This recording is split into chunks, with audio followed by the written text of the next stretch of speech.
Alrighty, welcome back. You're watching Liquid Lunch on Biz TV. There's my notes.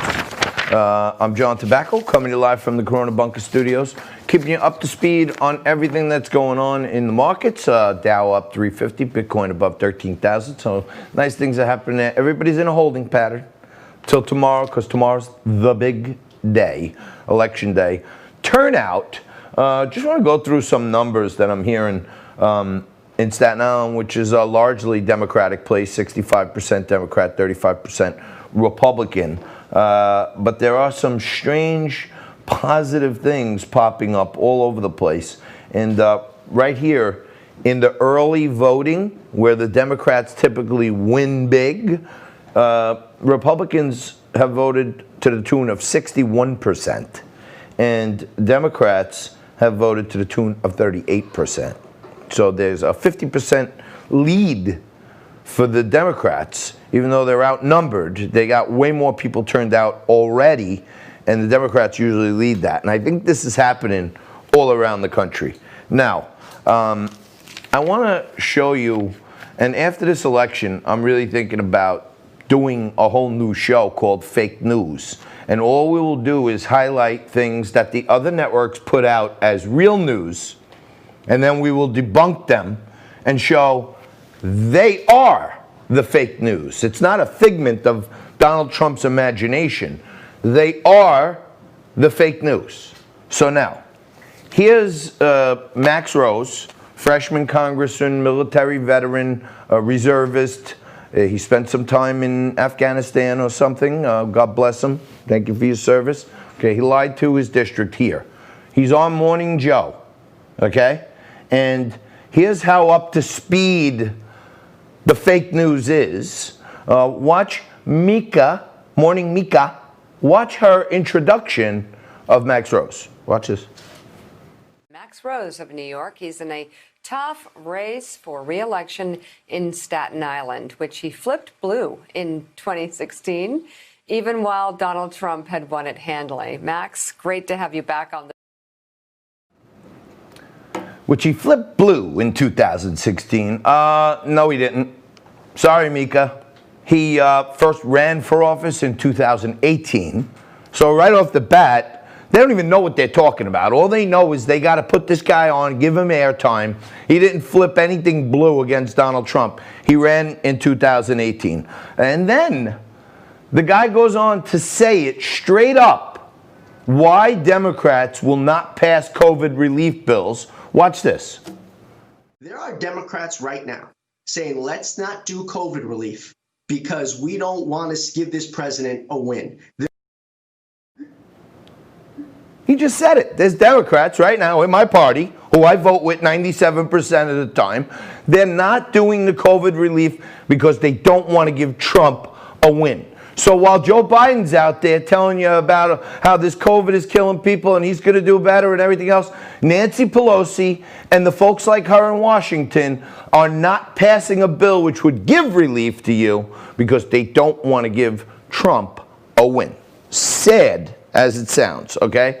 Then he goes on to talk about how he sides with the little people, or every person in his district. And watch this.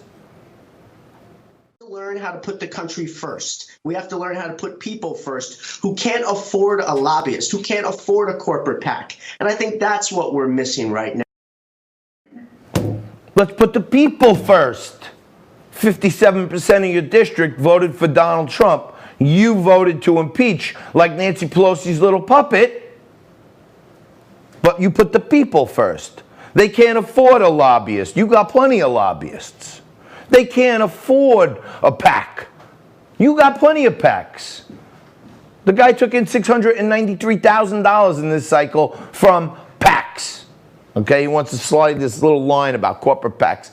Okay, but he's on the fake news talking about how he's not with those people. But he is. Fact. Go to opensecrets.org.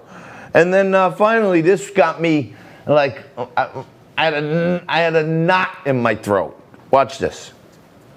When I was activating the National Guard during COVID, I saw the same thing that I saw in Afghanistan, which was people in uniform and otherwise saying, we can't afford to not get something done. Failure is not an option. And I don't know, for God's sake. When I was activated in the National Guard, so he was working at a testing center here in Staten Island, New York. When he was activated in the National Guard for COVID, he saw things like he saw in Afghanistan. If that doesn't tell you as a Staten Islander how whacked out this dude is, I don't know nothing that will get through to you, because how is Staten Island like Afghanistan? And he goes on to talk about how people were helping people and failure is not an option. But yet the biggest argument he's out there making, and so is Joe Biden, is that the COVID plan has been a failure. So how come Max is not still called up with the National Guard? How come we have one of the lowest infection rates in the city? How come? It doesn't look like it's a failure. And the last time I looked, I've been living in Staten Island for almost 50 years. It does not remind me of Afghanistan at all. Now, if Max Rose and his friends like Bill de Blasio and Nancy Pelosi have their way, they will continue to defund the police, they will continue to raise your taxes, and they will continue to promote a lawless society. Higher taxes, no cops, Bill de Blasio, socialism. That's what Max Rose stands for. And that's what many of these Democrats stand for right now. And we can't let the Trojan horse in. We got to cut off the head of the snake right now. To me, this is the turning point election.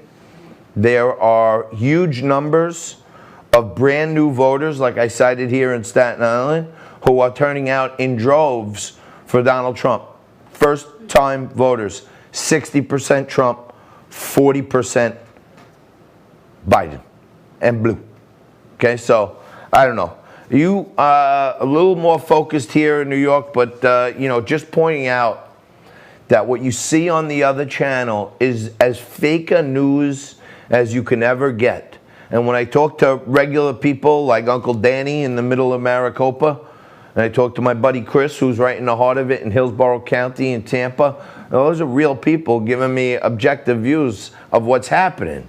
And these people, they make up fake news to trick our minds every single day.